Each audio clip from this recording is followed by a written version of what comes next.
Olá, canal Conectados começando com você nesta terça-feira. Tá vendo? Eu falo isso porque sempre, às vezes eu erro, né? Troco a terça pela segunda, a quarta pela segunda, a quinta pela segunda, só falo segunda-feira. Não sei que eu tenho com segunda-feira, né? Mas enfim, vamos lá, começando bem essa terça-feira com o Evangelho de Mateus 8, de 23 a 27. Esse texto, aqui Jesus ele inicia a segunda série de milagres, né? Agora, milagres sobre a natureza, sobre os demônios, sobre o pecado, que vai até o capítulo 9. Então, temos aí uma caminhada bem legal para a gente rezar aqui esse trecho do Evangelho. E eu peço também para você, né, depois voltar aí na reflexão, pegar o texto, ler o texto, ou se não no começo, né, já deixa preparado a sua Bíblia, ou se não, leia o texto antes, né, para você já vir, né, carregado já de um conhecimento aí do que nós vamos rezar esse texto, né, e como podemos trazê-lo para a nossa vida. Então vamos rezar juntos? Naquele tempo, Jesus entrou na barca e seus discípulos o acompanharam. Eis que houve uma grande tempestade no mar, de modo que a barca estava sendo coberta pelas ondas. Jesus, porém, dormia. Os discípulos aproximaram-se e o acordaram, dizendo: Senhor, salva-nos, pois estamos perecendo. Jesus respondeu: Por que tendes tanto medo, homens fracos na fé? Então, levantando-se, ameaçou os ventos e o mar, e se fez uma grande calmaria. Os homens ficaram admirados e diziam: Quem é esse homem que até os ventos e o mar lhe obedecem? Palavra da salvação, glória a vós, Senhor. Quem é esse homem que até o mar lhe obedecem, né? E aí Jesus diz, né? Homens de pouca fé. Então, esse texto é um texto instigante, né? Porque fala de medo, né? Fala de insegurança. Os apóstolos estavam ali, o mar revolto, muitas ondas, né? E o lago de Genezaré, é até difícil falar isso, me dá uma enrolada na língua aqui, é o lago de Genezaré, ou seja, o mar da Galileia, o mar de Tiberíades é o mesmo, está no mesmo lugar. Ficava ali na região da Galileia. A região da Galileia também, só para a gente sintonizar um pouquinho, era uma região muito mais pobre do que a região da Judéia. Inclusive ali, foi naquele local ali do Mar da Galileia, né, Mar de Tiberíades, que Jesus falou o Sermão da Montanha. Agora, vamos começar pelo final. Quem é este que até o mar obedece? Quer dizer, já é uma questão interessante, porque eles ficaram, de certo modo, apavorados e com medo de Jesus. Porque Jesus, com força, ele parava até as intempéries, né? As chuvas, os ventos, as tempestades. Então, quem é esse que até o mar obedece? Essa força na qual Jesus, dirigindo-se ao mar, revelava, e para eles era difícil de entender, porque revelava a força de Deus mesmo. Deus ali operando prodigamente a favor deles que estavam com medo e inseguro por causa das ondas revoltas. Agora, essa mensagem, então, não tenhais medo, ela ressoa perfeitamente na igreja, nos tempos que nós estamos vivendo. É um convite à esperança. Olha, querido, porque há tempos vemos a igreja, ela sendo açoitada, né, pelas contradições do nosso tempo, muitas discussões, muitas intrigas, né, praticamente dando a nós uma sensação de um naufrágio iminente, né? Quer dizer, estamos vivendo um tempo difícil, mas a igreja sempre passou por, né, tempestades, né? Ela sempre foi vítima de acusações, vítima de intrigas, né? E a igreja, sem dúvida nenhuma, né, na sua sã consciência, a gente sabe, a igreja é santa e pecadora ao mesmo tempo. Mas Me referindo a essas ondas revoltas, né, é interessante a gente parar para refletir, né? Para onde nós vamos dirigir o nosso olhar e o nosso ouvido, escutar quem, né, e também absorver de quem a verdade. Então a gente precisa ter um cuidado também, principalmente em meio a tantas tribulações, a tantas perseguições, saber quem ouvir. E principalmente ouvir a Cristo, né? Porque podemos dar ouvidos a muitas coisas, menos para o Cristo. E aí é interessante a gente parar para escutá-lo. Principalmente quando a gente se sentir, agora falando da nossa vida, em situação de um naufrágio iminente, ou seja, de um perigo, de um momento difícil da vida, de um momento que nos faça, que nos tira, melhor dizendo, da nossa tranquilidade, porque foi o que eles sentiram ali naquele momento. Diante daquela tempestade, quem não sente medo? Quem não se sente inseguro diante de um problema, diante de uma situação difícil de ser resolvida?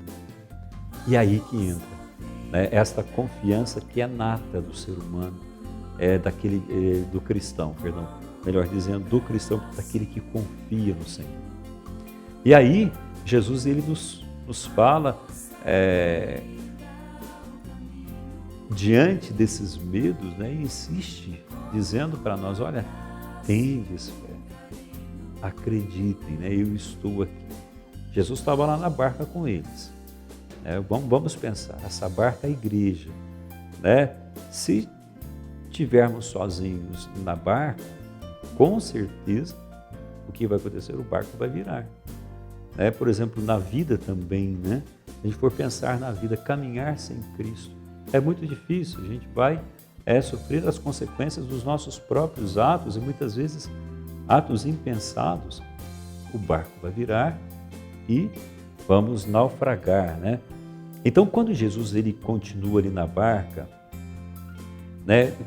junto com os discípulos, quer dizer, ele estava ali para dar segurança a eles. Por isso que Jesus ele nos convida a gente a avançar para as águas mais profundas, mesmo se o mar estiver no seu momento mais tenso, estando com Jesus, nós estaremos seguros. E muito mais, nós poderemos avançar para as águas mais profundas, onde nós poderemos ter uma maior intimidade com o Senhor, ou se não, ouvir mais distanciado da terra, poderíamos ter mais acesso àquilo que o Senhor nos fala, distanciados dos problemas, distanciados das nossas tensões, das nossas dificuldades, teremos mais capacidade de ouvi-lo, e de perceber. Por isso que Jesus nos convida a essa percepção da sua grandeza, mar adentro, e sem medo, passando pelas tempestades, mas continuando com Ele, porque a grandeza da sua presença nesse momento, e principalmente quando nos afastamos para estar mais próximo dele, nos afastamos desse mundo, ficar mais próximo da sua presença, é que nós conseguiremos sentir a sua presença acolhedora, que nos chama a avançar sem medo, e ele se impõe sobre o mar revolto e ao mesmo tempo diz para nós, olha, tenha confiança, que você possa perseverar e sentir que eu estou ao seu lado como uma presença amiga, uma presença acolhedora. Como é bom a gente sentir isso do Senhor, Agora, outra questão que eu quero dizer também, vejo que é importante, diante desse tempo de pandemia, como nós estamos vivendo, as missas sendo transmitidas pelos meios de comunicação, que não deixa de ser também, para muitos cristãos, um grande obstáculo, porque é natural a gente ouvir as pessoas dizendo, padre, é muito difícil a gente parar diante de um celular ou até de uma televisão, a gente se concentrar ali na missa. Isso pode ser para nós cristãos hoje, no mundo que vivemos, uma grande tempestade, uma grande crise que nós estejamos vivendo. Mas eu quero dizer para você o seguinte, para além ou na igual dimensão, a Eucaristia ela tem o seu caráter de comunhão espiritual né, que nós estamos nesse tempo de pandemia fazendo, né, ausentados da comunhão presencial, estamos comungando espiritualmente o Senhor, que comungamos também juntamente com a dimensão da palavra, que é chamada dimensão do ensino, de tamanha e igual importância, a palavra e a Eucaristia. Agora, nós não podemos permitir com que, dentro desse tempo de pandemia como nós estamos vivendo, deixar de perceber a dimensão da graça que acontece na Eucaristia. Porque senão a gente acaba por empobrecer a nossa reflexão ou a nossa participação efetiva nas celebrações eucarísticas que estão sendo transmitidas pelos meios de comunicação. Por que eu estou dizendo empobrecer a celebração? Não que temos esse poder sobre ela, mas a celebração eucarística, quando nós assistimos pela televisão, participamos, melhor dizendo, nas transmissões, tem a sua dimensão de ação de graças. Porque Eucaristia é ação de graças. E aí, sendo Eucaristia ação de graças, nós somos convidados a dar ao Senhor a ação de graças, inclusive neste tempo de pandemia, quando nós estamos afastados da missa presencial. Porque aquele exato momento é um momento onde nós estamos diante do maior milagre, o Cristo presente e vivo na sua Eucaristia e na sua palavra.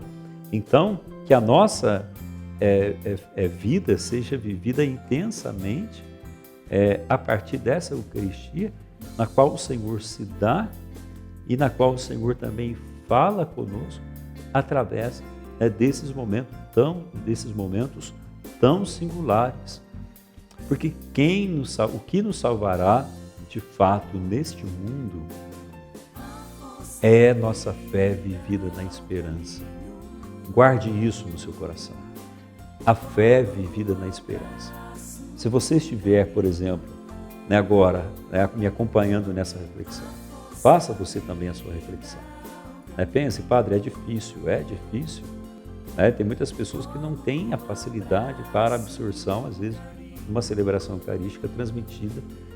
E em contrapartida, você tem que pensar que o seu padre, o seu sacerdote está lá oferecendo o melhor dele para você que está em casa. E oferecendo o melhor de tudo, o Cristo, que se doa por mim e por você. Então é um momento de ação de graças, dizer, meu Deus, obrigado. Eu te agradeço por essa Eucaristia, porque o Senhor está na minha casa. Porque veja, olha que graça, nós temos a oportunidade de Jesus entrar na nossa casa. E antes nós não tínhamos essa percepção. Agora Jesus está aí, junto de você, na sua reflexão diária. Porque quero terminar essa reflexão com Romanos 8, 24, porque nós somos salvos, acredite nisso, na esperança. O cristão nunca deve perder de vista a esperança. Assim como aqueles apóstolos ali no mar revolto estavam com medo, Jesus o que fez ao parar a tempestade? Deu-lhes a esperança. E o que Ele nos dá hoje em meio a essa pandemia, essa insegurança toda que nós vivemos? O medo. Então, na realidade, eu digo para você, não é tão difícil. É só você querer e fazer essa releitura a partir desse tempo que nós estamos vivendo e encontrar ali a grande riqueza que está sendo oferecida para você na sua casa. É o Cristo que te abraça e que chega através da palavra, da Eucaristia, da oração, da Lécio Divina e tantos meios que são extremamente eficazes para esse nosso tempo. Olha, peçamos a Jesus essa compreensão, que sejamos salvos na esperança, assim como São Paulo disse aos Romanos. E que Deus abençoe muito você. Obrigado por dar a oportunidade de eu compartilhar com você, e a gente rezar junto a palavra, trazê-la para o coração e para a vida, tá bom? Olha, Deus abençoe muito você. Amanhã vamos voltar a refletir. Te espero aqui no meu canal. Gostou da reflexão? Então curta aí o canal. Sabe essa mãozinha que está aí? curta o meu canal, deixa lá sua mensagem, porque é importante para que essa mensagem, né, alcance muitos corações, né, mesmo os corações mais cansados, né, e sobrecarregados, que a palavra possa atingir, né, assim como atinge o meu coração, né, na capacidade de me transformar e me inundar com a sua graça, o seu coração também. Peço a bênção de Deus a você, em nome do Pai, e do Filho, e do Espírito Santo. Amém. Pessoal, te vejo aqui no meu canal amanhã para a nossa reflexão de quarta-feira. Tchau, pessoal. O barulho, o movimento, o medo, a angústia, o silêncio, a brisa suave, a vida ao tempo, tudo para.